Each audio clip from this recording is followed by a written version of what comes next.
So let us look at the next question now. Vervet monkeys use different alarm calls to warn each other of nearby predators. So there are monkeys, what their name is not very relevant.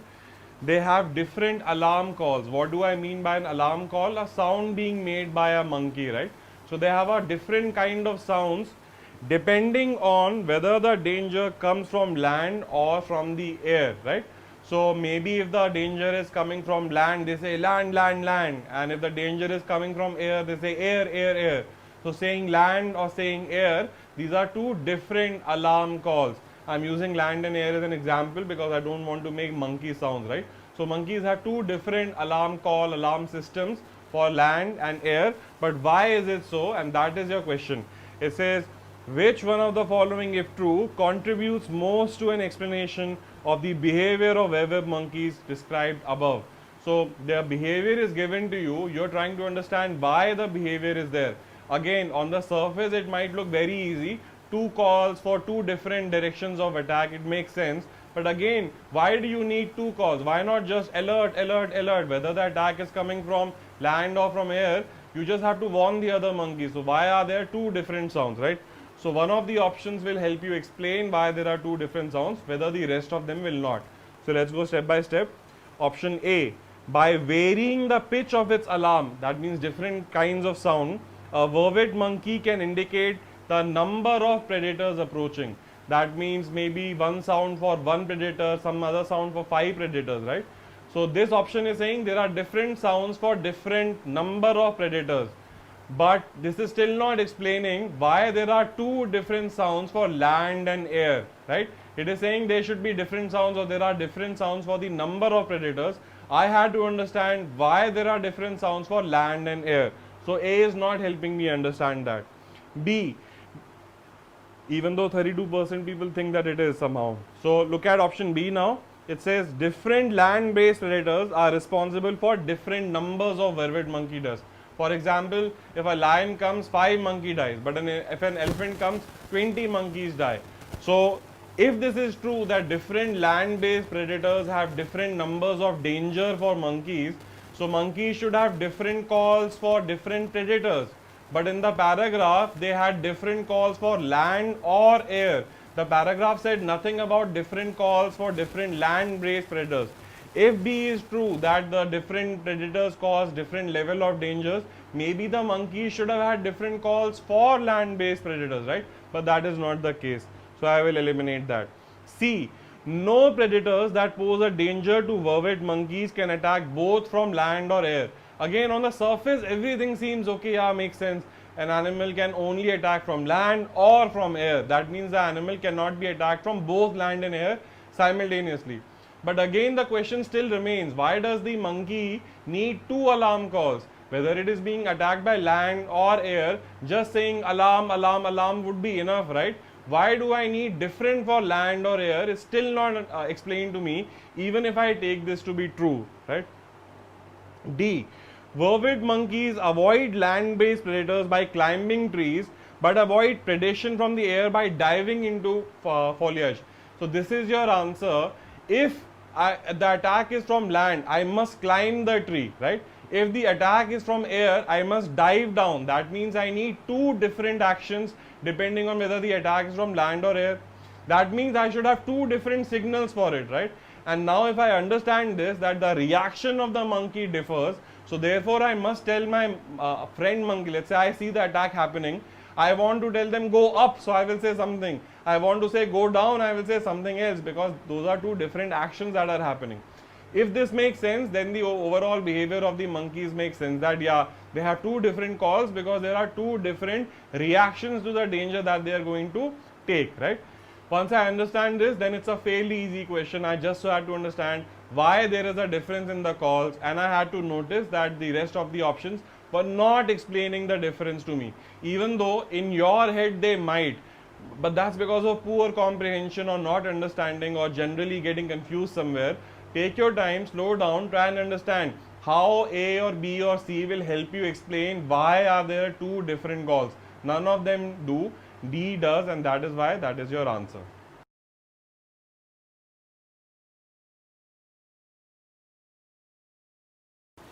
Moving on towards the next question. Columnist says, our democratic society cannot exist unless its citizens have established strong bonds of mutual trust.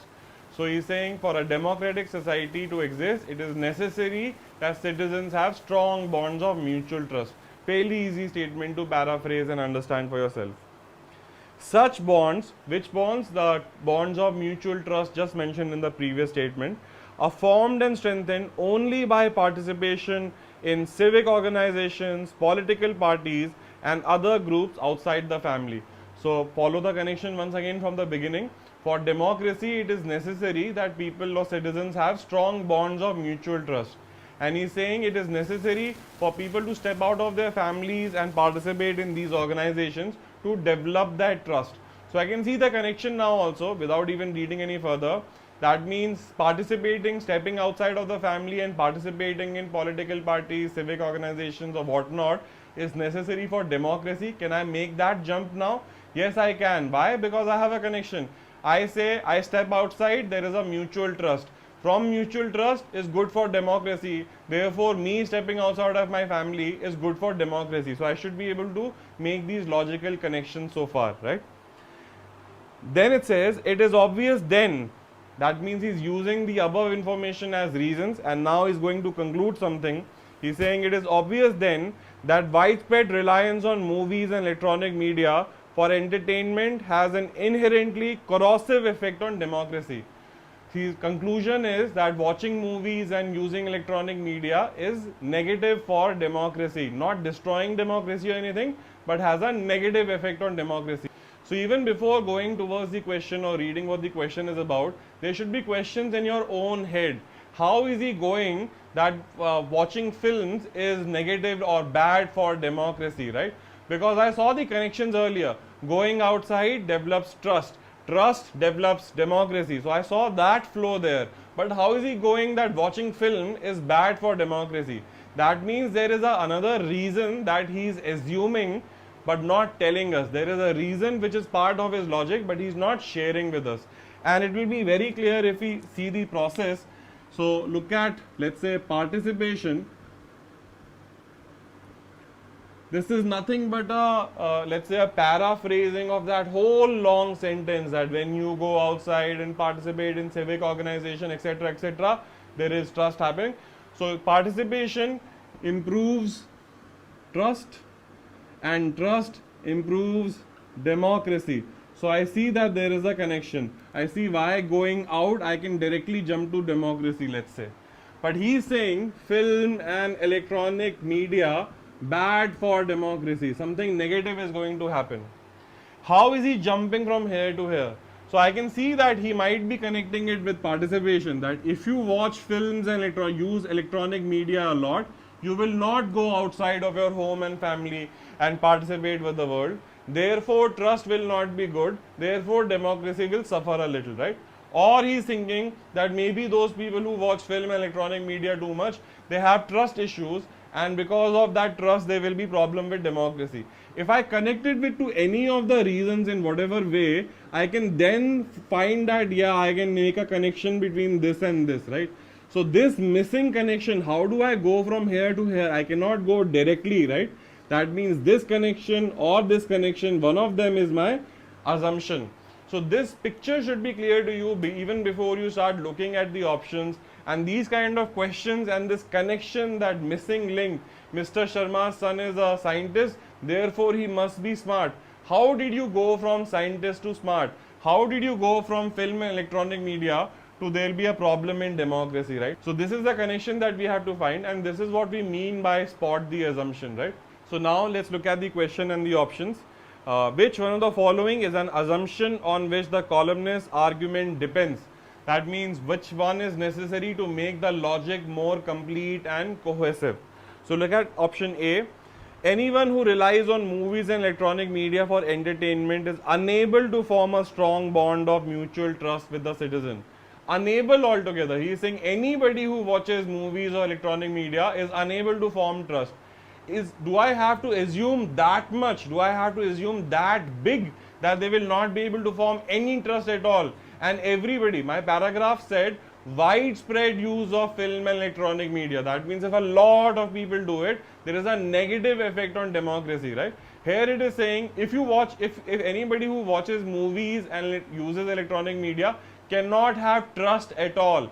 It is too big an assumption. And once again, if there were no better options, maybe I would have gone for it. But let me look at my other options because there is a better answer there.